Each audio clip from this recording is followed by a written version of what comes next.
नमस्कार, मैं जगवीर सिंह चिकारा आज फिर आपके सामने कक्षा 8 के सामाजिक विज्ञान विषय का हमारे लोकतांत्रिक सामाजिक जीवन पुस्तक का नाम है, उसके 4th चैप्टर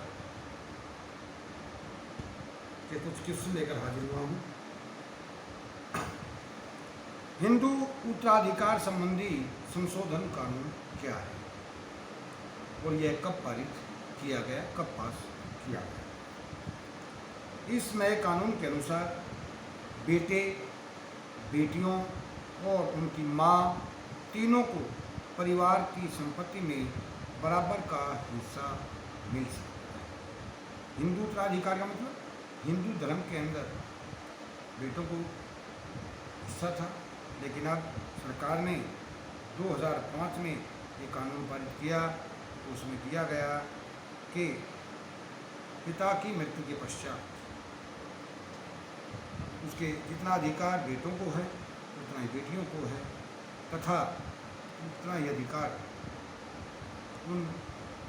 उसकी पत्नी अर्थात उसकी जो औलाद है उसकी माँ का भी अधिकार है। ये है हिंदू उत्तराधिकार संशोधन कानून। उसके बाद है राष्ट्रवादियों के बीच किस बात की सहमति थी।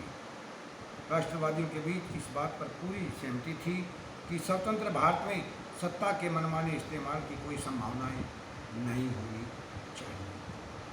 जिस तरह जो अंग्रेज थे वो मनमाना शासन करते थे, कानून अपने हित के लिए बनाते थे, तो राष्ट्रवादियों ने एक ही बात पर जोर दिया कि कानून का गलत उपयोग नहीं होना चाहिए। इसलिए उन्होंने संविधान में कई ऐसे प्रावधान जोड़े जो कानून पर आधारित शासन की स्थापना के लिए आवश्यक थे।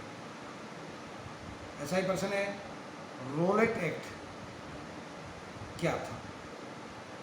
ये अंग्रेज़ों के द्वारा प्रथम विश्व युद्ध के बाद लागू किया गया एक ऐसा काला कानून था जिसमें किसी भी भारतीय को संदेह के आधार पर बगैर पूछताछ किए 2 वर्ष के लिए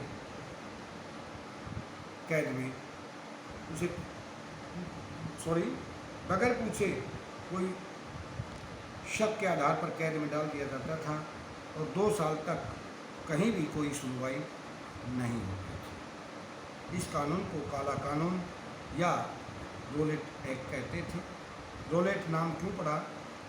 एक अंग्रेज रिटायर्ड न्यायाधीश था, उसने इस कानून को बनाया था जिसका नाम था सर रोलेट। उसी के नाम पर इसका नाम रोलेट कानून पड़ गया और इसे 10 मार्च 1919 को लागू किया गया। ये ऐसा कानून था, पहले विश्व युद्ध के बाद जब भारतीय आज़ादी की मांग, डोमिनियन स्टेट की मांग, औपनिवेशिक साम्राज्य की मांग आई तो अंग्रेज़ों ने पहले ही भारत की प्रतिरक्षा की जिम्मेदारी अंग्रेज़ों के कंधों पर थी। अंग्रेज़ों ने सोचा कि भारतीय अपने औपनिवेशिक साम्राज्य की मांग करेंगे, उससे पहले उन्होंने ये कानून बनाया था कि जो भी भारतीय दिखाई दे, जिस पर संदेह हो, उसे पकड़ो और कैद में बंद जेल में डाल दो, जिसकी 2 साल तक कहीं कोई अपील और दलील नहीं होती। और 10 मार्च 1919 को इसको लागू कर दिया गया। इसके बाद है राजद्रोह कानून क्या था, इसे कब पारित किया गया था। सन 1870 में राजद्रोह कानून पारित किया गया। यह कानून भी अंग्रेजी शासन के मनमानेपन का एक उदाहरण था। अंग्रेज मनमर्जी का शासन था। 1870 में इस कानून को लागू किया। भारतीयों पर राज्य के शासन के खिलाफ उठने वाली आवाज़ को लेकर ये कानून बनाया था कि जो भी आवाज़ उठाएगा उस पर राजद्रोह का आरोप लगाकर जेल में बंद कर दिया जाएगा। इस कानून में राजद्रोह की परिभाषा बहुत व्यापक थी। इसके अनुसार यदि कोई भी व्यक्ति ब्रिटिश सरकार का विरोध या उसकी आलोचना करता था, उसकी बुराई करता था, तो उसे मुकदमा चलाए बिना ही गिरफ्तार कर लिया जाता था। उसके बाद है नागरिकों की आवाज़ किसके द्वारा सुनी और व्यक्त की जाती है। जो नागरिक कौन होते हैं? तो देश में रहते हैं, जिनको देश में रहने का अधिकार कानून ने दे रखा है। नागरिकों की आवाज़ रेडियो प्रसारणों, समाचार पत्रों, टेलीविज़न चैनलों, आम सभाओं के माध्यमों से सुनी तथा व्यक्त की जाती हैं।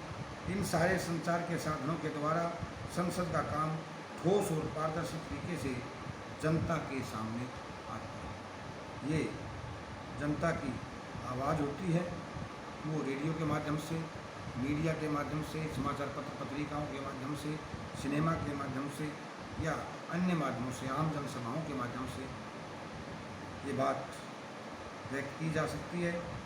और इस संचार के साधनों के द्वारा ही जो लोकसभा है या संसद है उसका काम ठोस और पारदर्शी तरीके से आम जनता के सामने आता है। कल फिर आपके सामने एक वीडियो लेकर हाजिर होंगे, तब तक के लिए आपसे विदा चाहते हैं। नमस्कार।